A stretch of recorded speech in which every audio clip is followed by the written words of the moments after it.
Hey, coucou, j'espère que vous allez bien. Pour ceux qui ne me connaissent pas, je suis Céline de la chaîne Petite Graine d'Amour où je parle de lecture sur la parentalité et de lecture tout court. Alors, nous sommes le 18 août et je viens parler de cette lecture. Oui, oui, je sais. Je devais finir celui-là pendant le week-end et je l'ai laissé tranquillement, voilà, pour lire la lecture de La Nuit du hasard du mois d'août 2025 de la chaîne Il est bien ce livre. Donc ma lecture, c'était La vie devant ses yeux de Laura Kasischke. Kasischke.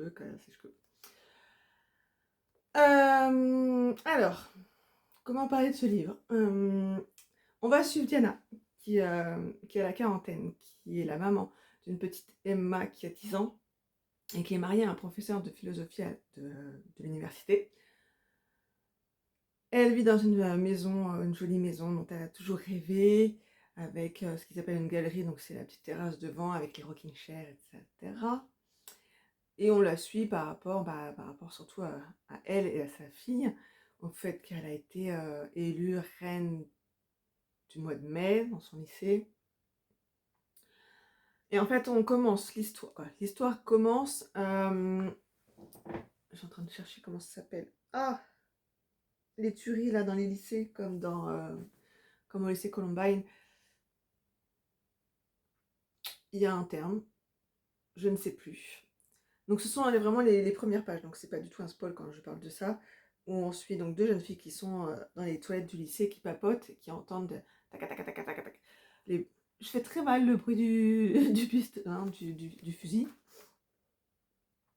Euh, Jusqu'à ce que le tueur arrive dans les toilettes et demande qui va tuer entre les deux filles.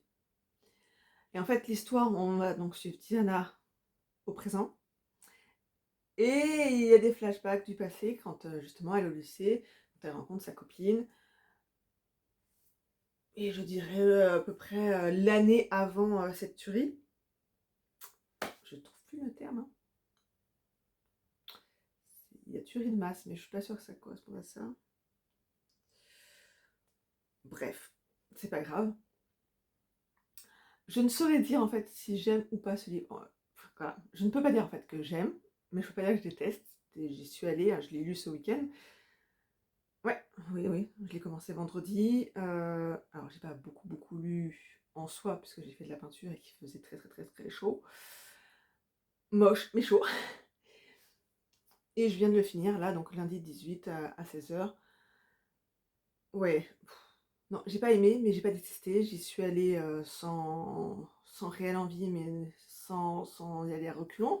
Je l'ai pas reposé comme celui-là où ça va être la 4e fois que je le reprends. Euh, alors, moi j'ai bien aimé les flashbacks. J'ai pas compris pourquoi on parle des filles. La fille, l'autre fille, en fait elles ont des prénoms et on les connaît dès le début, donc pourquoi les appeler la fille, l'autre fille? La brune, la blonde, bon, j'ai pas compris. Appelle-les par les prénoms, parce que de toute façon, dans l'histoire, on comprend qui est Diana entre les deux filles. Donc, ça, j'ai pas compris. Euh, la fin. En fait, j'y allais juste pour connaître la fin. Voilà, pour moi, c'est pas une fin totalement aboutie. Pour moi, hein, c'est vraiment pour moi, parce qu'en soi, elle est aboutie. Hein. Mais je me dis, en fait, tout ça pour ça. Je crois que c'est vraiment pas le style qui me convient. Le style littéraire qui me convient. Après, il faudrait que j'en lise un deuxième de sa part pour savoir si c'est ce livre-là, ou si c'est son écriture, ou si c'est vraiment... Non, je pense que c'est vraiment le style, en fait. Ce qu'on appelle les thrillers domestiques, non? C'est pas ça? La femme de ménage, Liane Moriarty... J'aime pas Liane Moriarty, en fait. J'ai pas aimé la femme de ménage. Je situe ça un peu dans le même style. C'est pas le même style, mais je situe ça dans le même truc, en fait, où j'y vais, je veux juste connaître l'histoire, quoi. Le fin mot de l'histoire, mais il ne me reste pas grand chose. En fait, les Liane Moriarty, quand je les lis, je me dis tout ça pour ça. J'en ai lu 4, je crois, et les 4, ça a été ça. Voilà. Parce que j'ai eu la mauvaise idée d'en acheter plusieurs en me disant ouais, on en parle beaucoup, donc je vais les prendre. Tout le monde a aimé. Bon, maintenant je les ai lus, je découvre qu'il y a des gens qui n'ont pas aimé non plus, donc... Mais là, non. Puis je peux pas parler de mes questionnements, parce que parler de mes questionnements, ce serait spoiler la fin, en fait. Donc je me retrouve un petit peu con, là, à pas trop savoir quoi vous en dire. Ouais, quoi, là, derrière, il marque... Il existe dans ces pages à la beauté fantomatique bien plus qu'un portrait de femme pensant avoir dissimulé son cauchemar derrière une façade brillante. J'ai pas vu de façade brillante. J'ai vu une femme qui se pose plein de questions sur son corps. Ouais. Ce qui est marqué en dessous, c'est trouble, hantise, obsession du corps, de la sexualité, de la mort, rôde sans cesse dans un univers idyllique que métaphores, style sensuel, sensations visuelles ou verbales, teintes de malaise font vibrer de frissons. Alors, j'ai pas vibré de frissons.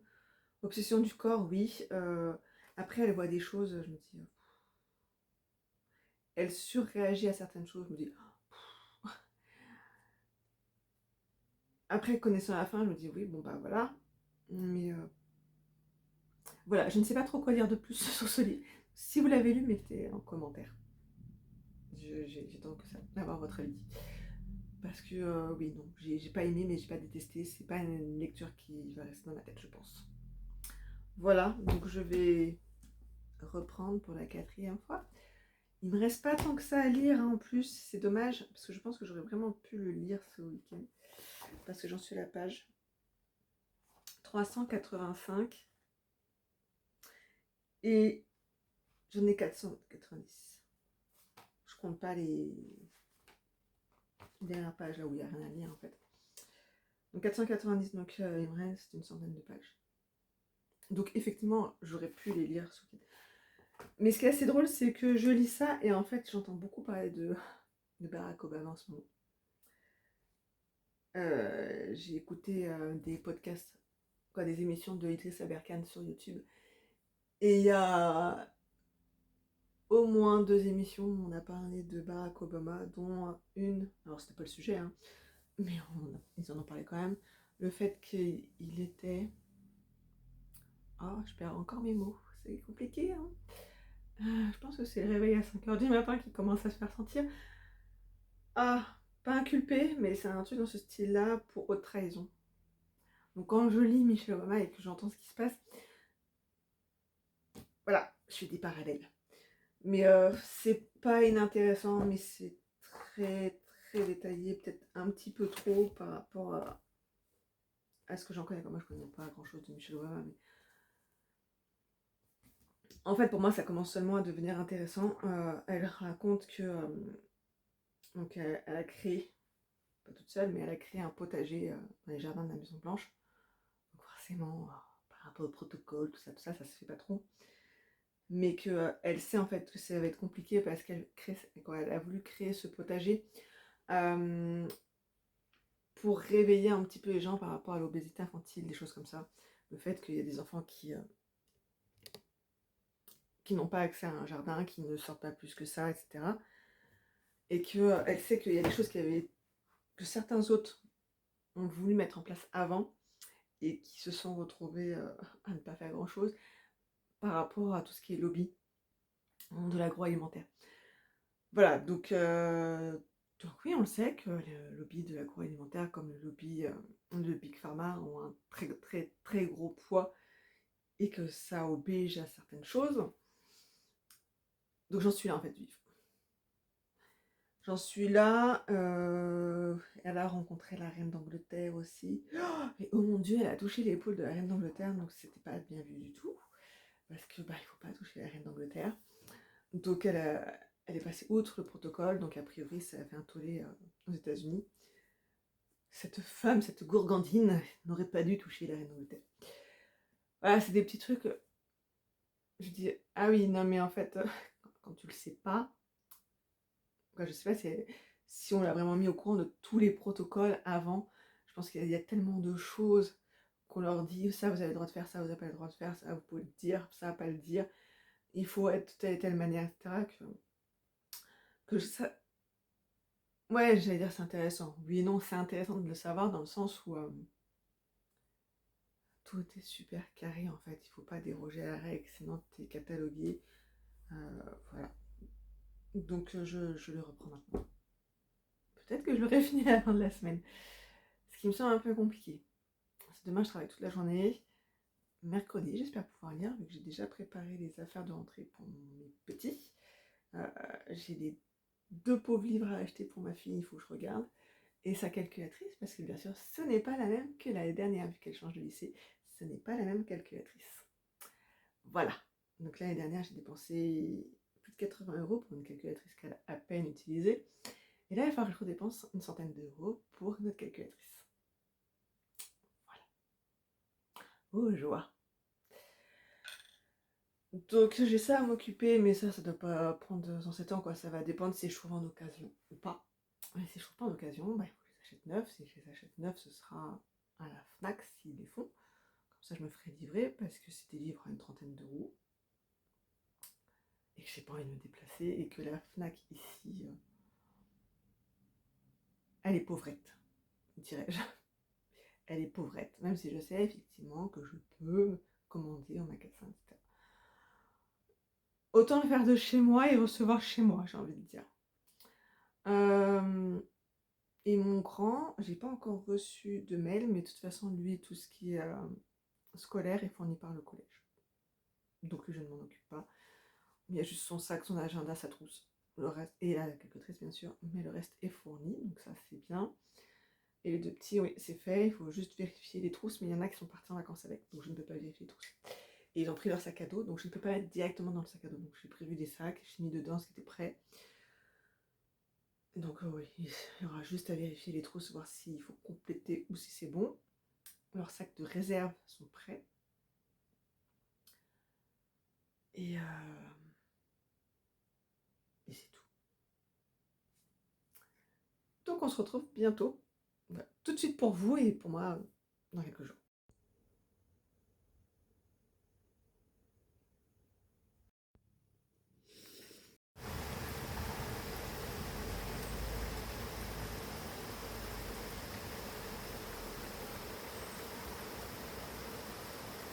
Alors j'ai enfin fini de venir de Michelle Obama. Alléluia. Donc nous sommes le mercredi 20 août, je ne me rappelle même pas quand je l'ai commencé. Cet été, ça c'est sûr, c'était en mois de juillet. Quand exactement, je ne m'en souviens plus. Mais ce fut long, très long. J'avouerai que les 4-5 dernières pages, j'ai dû lire pas un chapitre, un paragraphe sur 2, parce que j'en pouvais plus. C'était très long. C'est pas inintéressant. Après, les paragraphes sont assez inégaux en termes de longueur. Je sais pas si on va bien voir. Donc là, jusque là. Ensuite, ça continue. Alors que des fois, on a une dizaine de lignes. Moi, ça me gêne quand on a des gros blocs. Et ensuite, des tout petits, gros blocs, tout petits. J'aime bien quand c'est assez équilibré. Et là, pour moi, ça ne l'est pas. Par rapport... On peut pas parler d'histoire, mais... c'est une histoire avec un grand H. En même temps, son histoire. J'ai trouvé ça assez inégal par rapport en termes de temporalité. On passe beaucoup de temps sur tout ce qui est sa tendre enfance et puis jusqu'à ce qu'elle rencontre Barack Obama, leur avenir ensemble, etc. On passe un très long moment sur le premier mandat de Barack Obama. Non, personnellement, je trouvais ça intéressant parce que c'est vrai qu'on se doute qu'il y a des protocoles, qu'il y a des règles de sécurité, etc. Mais on ne voit pas tout ça en fait. Déjà parce qu'on est en France. Et même si en France, il y a aussi tout ce qui est protocole de sécurité et protocole dans la façon de s'exprimer avec les autres dirigeants, avec les têtes couronnées, etc. Moi, ça m'a beaucoup intéressé de savoir, effectivement, quoi, de savoir. Donc, on est plus sur la vie de la Maison-Blanche, la vie d'un président, etc. Le deuxième mandat est plus que balayé. Il dure quelques pages, en fait, alors qu'on a vraiment beaucoup, beaucoup de pages sur le premier mandat. C'est comme si c'était rien passé pendant le deuxième. Quoi, moi, je l'ai ressenti comme ça pendant ma lecture. Et on passe très très vite sur l'investiture de Donald Trump. J'ai bien compris qu'elle ne l'aimait pas du tout. J'entends, hein, Donald Trump est un vieux misogyne, etc. Mais j'ai senti une grosse amertume là en me disant bah voilà, elle est vraiment pas contente que ce soit Trump qui ait gagné face à Hillary Clinton. Bref, j'ai compris l'un des messages du livre Devenir, c'est pour dire que justement, il faut pas rester dans. J'essaie de trouver les bons termes. Qu'il faut pas rester, par exemple, dans sa précarité. C'est pas vraiment ça que je veux dire, mais c'est le mot qui me vient pour l'instant. Qu'on peut toujours avancer, etc. Alors, je mettrai des bémols, mais c'est pas le but du vlog là pour le coup. Mais c'est pas parce qu'on veut qu'on y arrive toujours, hein. Et là, c'est un petit peu ça qu'elle veut dire par moment. Après, j'apprécie beaucoup ce qu'elle explique par rapport. C'est pareil, j'aurais aimé que ce soit peut-être plus développé par rapport à certaines choses. Le fait que ce soit une femme noire, oui, elle en parle, mais par rapport au rôle qu'il y a derrière, comment elle a dû batailler, je trouve que c'est pas assez détaillé en fait. Elle dit qu'effectivement il faut qu'elle bataille parce qu'en fait ce n'est que la première dame et que c'est.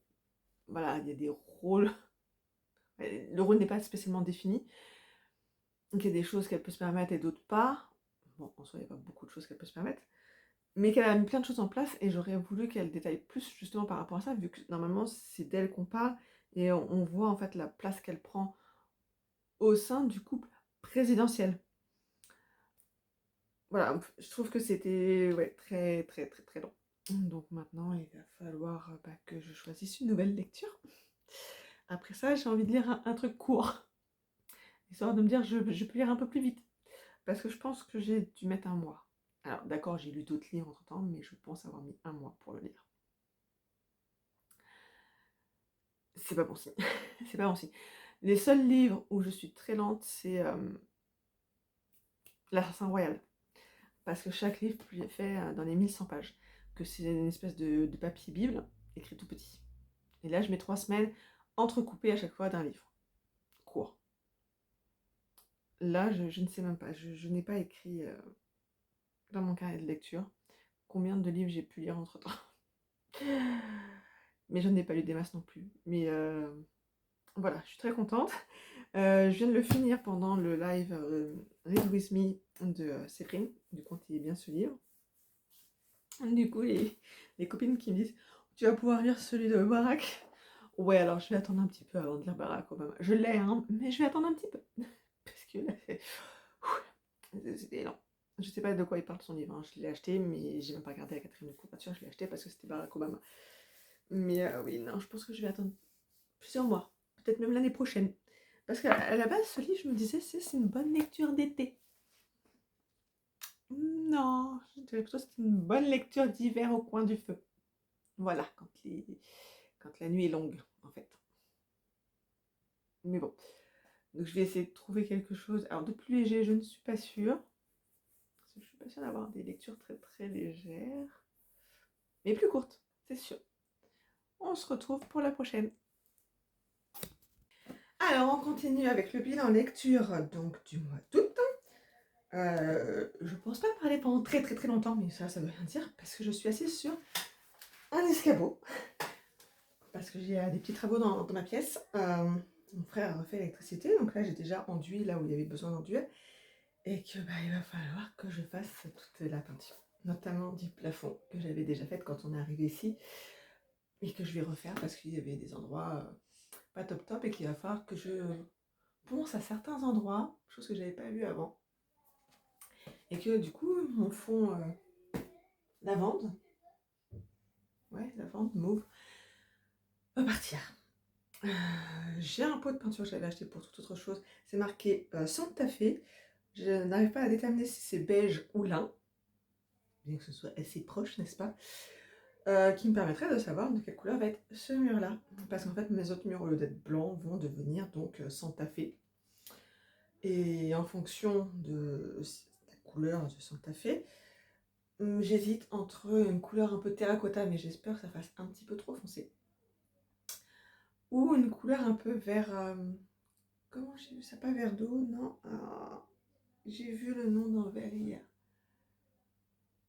Voilà, donc je pense aller en magasin et voir ce que ça donne. J'avais un nuancier de couleurs qui m'aurait permis de déterminer quel fond j'allais mettre. Je ne sais pas où il est. Donc revenons à nos moutons, sur cet escabeau pas très confortable, je ne sais plus où poser mes affaires du coup. J'ai lu Les Dominos de la vie de Laure Manel. En prenant les chemins, je m'étais là, ah, mais c'est quoi l'histoire? Je l'ai fini le week-end dernier. Hein. Oh, je m'en souviens finalement. On va suivre Amélie, qui est architecte d'intérieur, qui est mariée avec son amour de lycée, le seul homme qu'elle ait connu, et qui est maman d'un petit garçon de 5 ans, 3 ans. Oula, j'ai un doute, je sais plus, 3 ou 5 ans. Pour la temporalité, on va avoir ce qu'ils appellent vie d'Amélie, donc on va dire maintenant. Je suis éblouie par le soleil. Et il va y avoir donc des flashbacks, comme là par exemple. En fait, on va suivre donc Amélie au présent et les flashbacks, bon, forcément c'est notre passé, mais un passé pas très lointain parce qu'en fait, Amélie a un cancer au début de l'histoire et donc on va avoir tout le flashback par rapport à la découverte de ce cancer, par rapport aux soins, mais aussi, alors, je ne sais pas si je peux en parler sans que ce soit spoilant. Il n'en parle pas en quatrième de couverture. En bref, au tout début de l'histoire, on sait, c'est un spoil, c'est qu'elle est en rémission. Et le fait qu'elle soit en rémission, le fait qu'elle ait eu ce cancer jeune, parce qu'elle a la trentaine, si je me souviens bien, font qu'elle remet sa vie en question. Ça, elle va avoir pour conséquence plein de chamboulements dans sa vie, que je ne donnerai pas ici, puisque c'est toute l'histoire. Pour moi, c'est vraiment une histoire autour de la résilience. Pas seulement par rapport à son cancer, mais par rapport aussi à son vécu, parce que là c'est peut-être un spoil, je suis pas sûre que ce soit un spoil, mais ça explique. Mais je pense qu'il faut que je le dise pour les personnes qui pourraient être sensibles. On va parler de violences obstétricales gynécologiques. Donc si c'est un thème qui vous touche, c'est peut-être pas le moment d'y aller.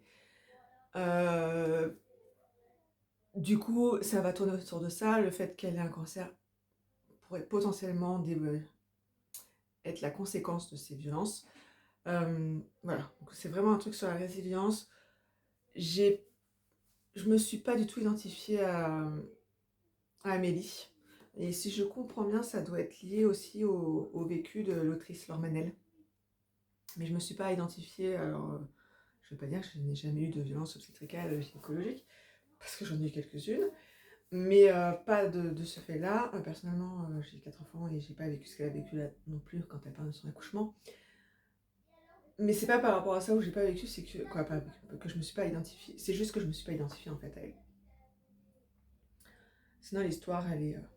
je peux pas dire qu'elle est cool vu les sujets, mais ça se lit facilement, je l'ai lu en un week-end, donc vous pouvez... Je suis pas sûre d'en garder un grand souvenir dans un an, mais il est pas mal. J'espère que vous n'entendrez pas trop les enfants, parce que ce n'est pas encore la rentrée. J'ai un petit peu hâte. Je les aime beaucoup, mais au bout d'un moment...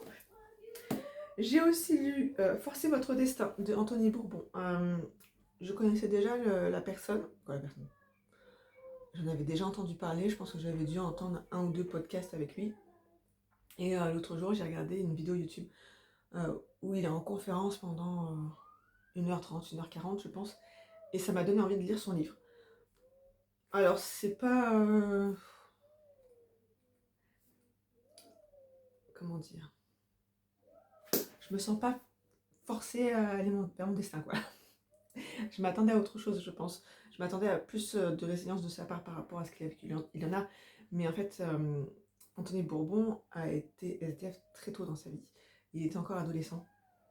Je crois qu'il était au lycée quand il est devenu SDF.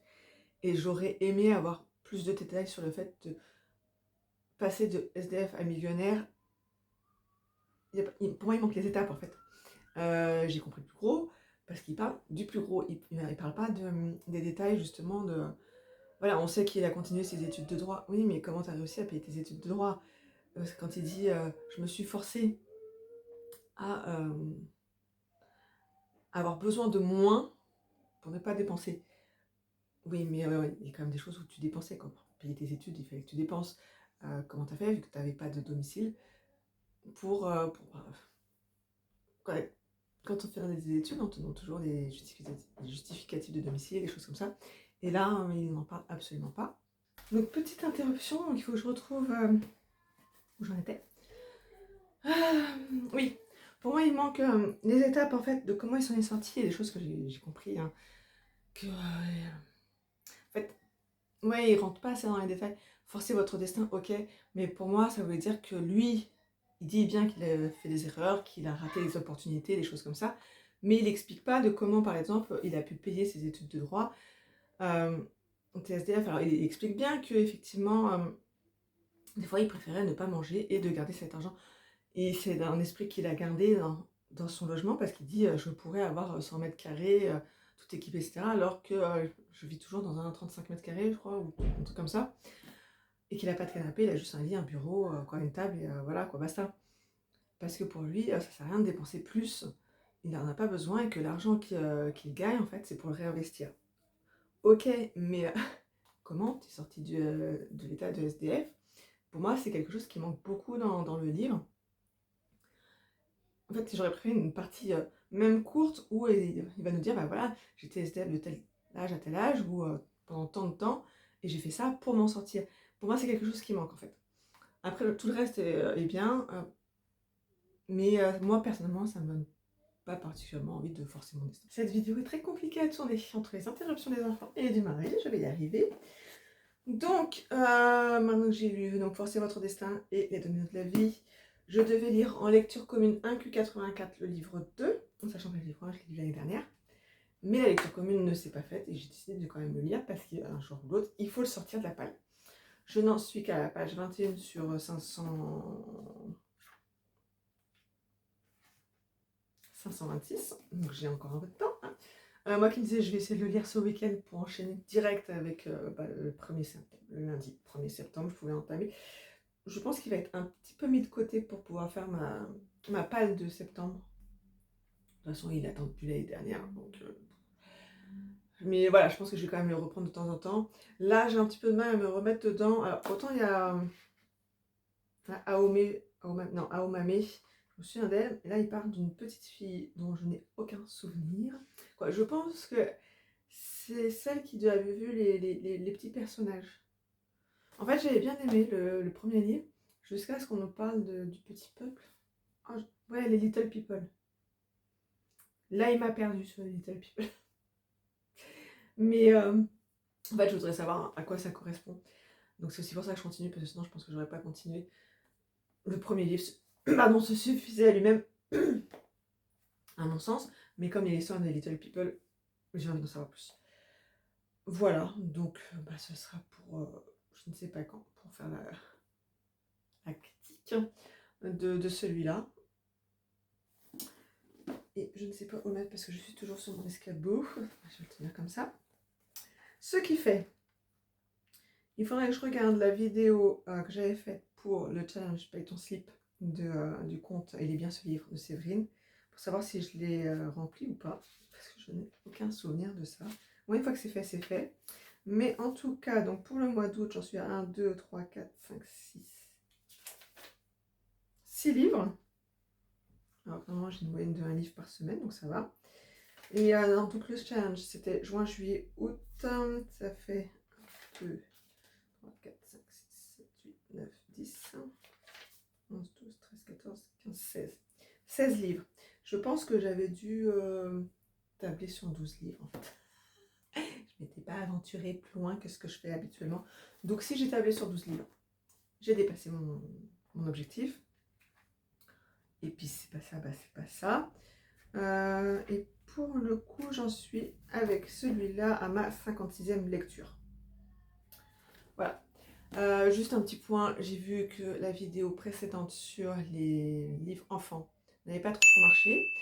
Donc n'hésitez pas à me dire si vraiment c'est un truc qui vous intéresse pas du tout et je renouvellerai pas l'expérience. Après, je suis pas sûre de la renouveler parce que j'ai pas tant de livres enfants que ça.